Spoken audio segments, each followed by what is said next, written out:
Como a Disney empobreceu a Pequena Sereia. É isso mesmo, é sobre isso que iremos falar no vídeo de hoje. Tô sumido, né? Eu tô gravando esse vídeo exatamente no dia 2 de julho, não sei quando exatamente esse vídeo vai ao ar. Vou tentar publicar o mais cedo possível. Minha cachorra resolveu aparecer no vídeo, mas a questão é o seguinte, cara.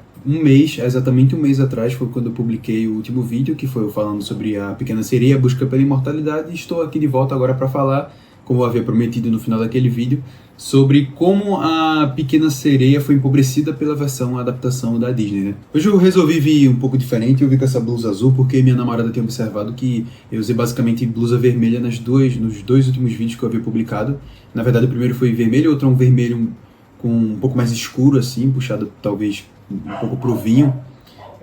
Não manjo muito de cores, mas deve ser uma coisa assim. Mas para começar esse vídeo, eu queria começar falando um pouco sobre a definição do que são histórias de fadas. Porque é muito comum associar-se a histórias de fadas. Quando se fala histórias de fadas, se pensa em Disney.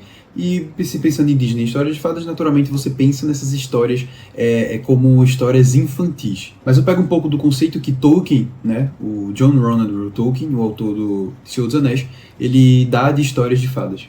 Nesse livro aqui, que é um livro muito bom, Árvore e Folha, tem um ensaio sobre histórias de fadas, tem uma poesia, um conto e um poema. O Tolkien vai explicar que histórias de fadas, como a gente observa, você não precisa ir muito longe, até nas versões da Disney você observa isso, não são histórias sobre fadas no sentido que a gente compreende de seres diminutos, né, que é basicamente a Sininho, né, a Tinkerbell, que são essas fadinhas pequenininhas que voam e têm asinhas e a roupa delas são uma folha e elas se escondem. Mas ele diz que isso, na verdade, né, que vem de fairy, e ele vai dar uma explicação lá bem etimológica, que eu não sei dar aqui, eu prefiro não entrar nesse ponto, mas basicamente ele vai explicar que não são histórias sobre fadas, mas são histórias sobre Féria. Féria, que seria esse reino mágico de fronteiras dúbias, né? A gente não sabe exatamente quando ele começa e quando ele termina.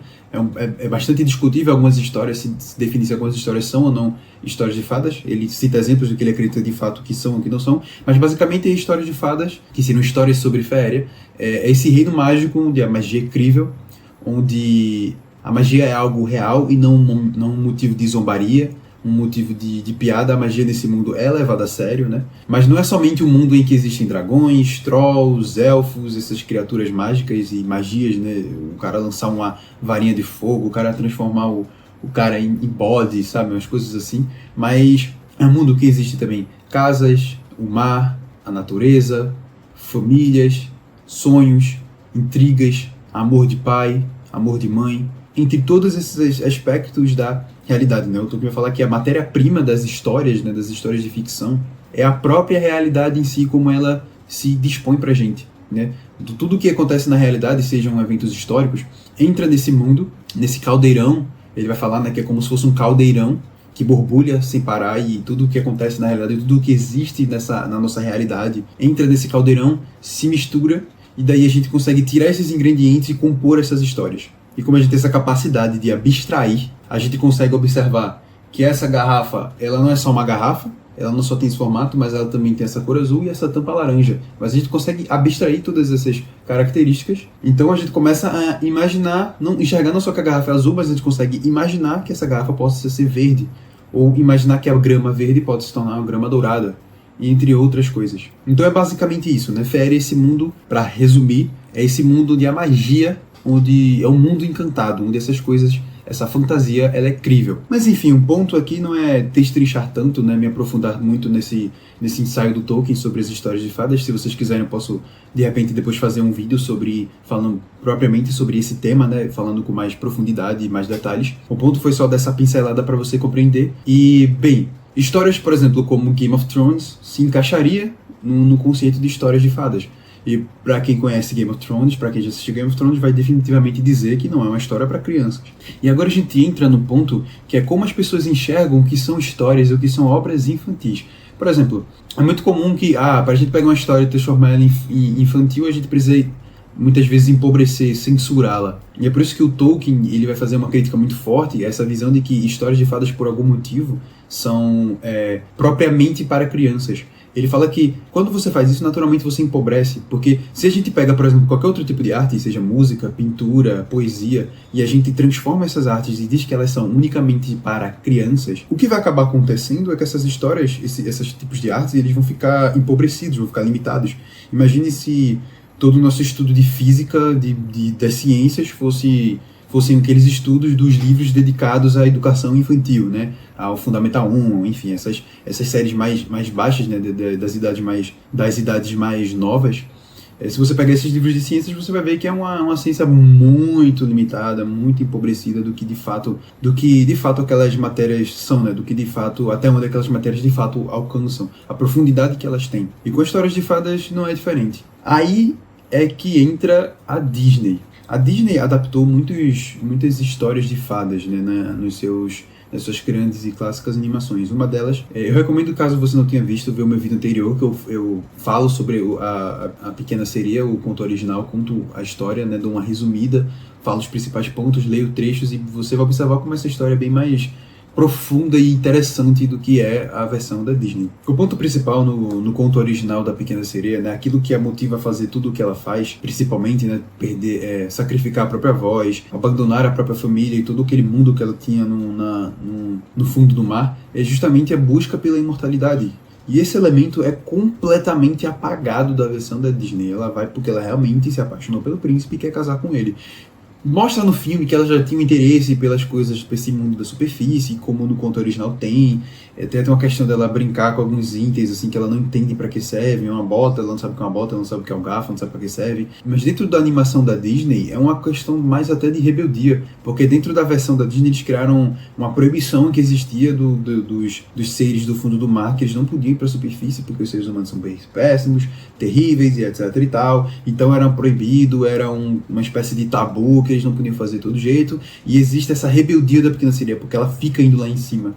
Ela fica colecionando esses itens que vêm da superfície. É uma coisa que não tem na versão da Pequena Sereia. Tanto que ela e suas irmãs, quando completam 15 anos, elas recebem a liberdade de começar a ir até a superfície. E não há nenhuma proibição de interagir com os humanos. A única proibição é com a questão da idade. Você teria que atingir a idade de 15 anos, né? A Pequena Sereia e suas irmãs, para poder ter esse direito de ir para a superfície a hora que quisessem. Elas receberam essa liberdade. Não tinha essa proibição dentro da história. Para resumir a história, a Pequena Sereia desobedece o pai, desobedece as regras do mundo do mar, vai lá para a superfície, faz o trato lá com a bruxa, que é a grande vilã do filme, e ela tem, se eu não me engano, são 3 dias para poder conquistar o coração do príncipe, não ela vai morrer. Ela vai se tornar um daqueles bichinhos que tem lá no filme, que meio que são outras sereias e tritões que foram aprisionados dentro daquele laboratório lá, daquela caverna amaldiçoada da bruxa. E daí a bruxa tenta mover os pauzinhos, né, para que a Ariel não consiga conquistar o amor do príncipe, mas no final a Ariel acaba conquistando. Eles derrotam ela, a vilã, que é a Úrsula, né? E dá tudo certo. Ela casa com ele, todo mundo fica feliz, final feliz, eba, tudo lindo, maravilhoso. Um beijo, um abraço, obrigado por ter assistido o nosso filme. Mas, cara, aí que tá o problema. Esse filme, ele tem essa perspectiva de ser direcionado para crianças. Sendo que você tem nesse filme, basicamente, a Pequena Sereia desobedecendo o próprio pai. E no final, a desobediência dela estava certa. O pai dela estava errado.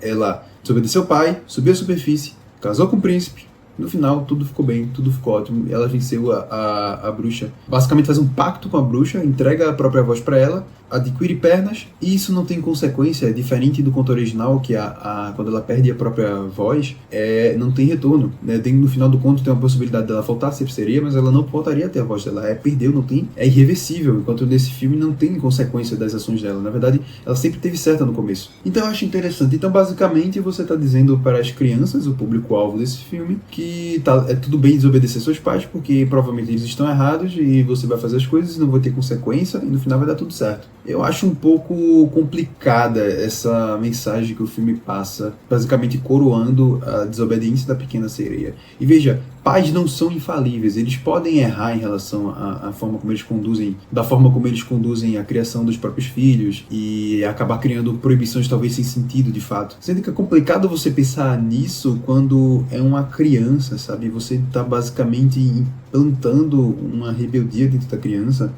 E essa mensagem para as crianças muito novas, que você pode ser rebelde, você pode se envolver com pessoas erradas e isso não ter consequência nenhuma, eu acho um pouco complicado. Porque no conto da original da Pequena Sereia não há uma desobediência, muito pelo contrário, ela é bem obediente, ela espera pacientemente. Ela teve que esperar 5 anos para poder subir a superfície, ela espera.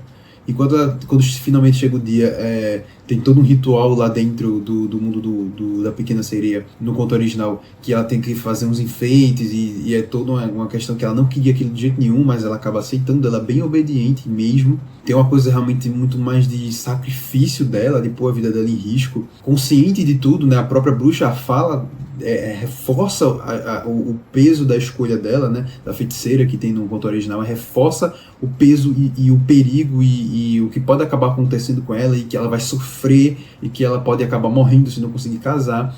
Então ela é uma decisão completamente consciente das consequências. A pequena Ariel da Disney é extremamente consequente, mas no final não tem consequência nenhuma, dá tudo certo. E eu realmente acho que isso é uma mensagem muito estranha para você querer passar para crianças. Para mim, na verdade, é estranho já para você passar para adultos isso. Absurdamente estranha, mas pior ainda, mais grave ainda para criança, né?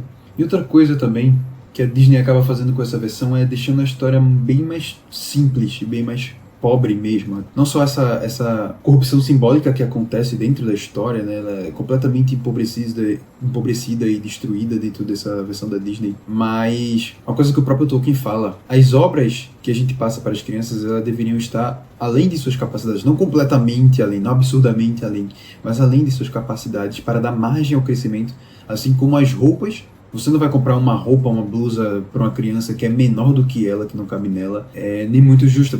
A gente tende a comprar roupas que tem uma folga, que dá uma folga para a criança poder crescer. E essas histórias, como o Tolkien disse, elas deveriam dar margem para o crescimento e também deveriam encorajá-las. O Hobbit, por exemplo, do Tolkien, é uma história feita para crianças. Ele fez pensando nos filhos dele. Mas quando você lê essa história, é uma história que tem uma profundidade simbólica, é uma história rica, é uma história que dá margem a crescimento, que instiga a curiosidade da criança. E não é uma história que passa umas mensagens estranhas, que em alguns aspectos eu confesso que acho até meio idiota. Diferente dentro da própria Disney, por exemplo, eu acho que tem muitos filmes da Pixar que são bem mais felizes nesse sentido.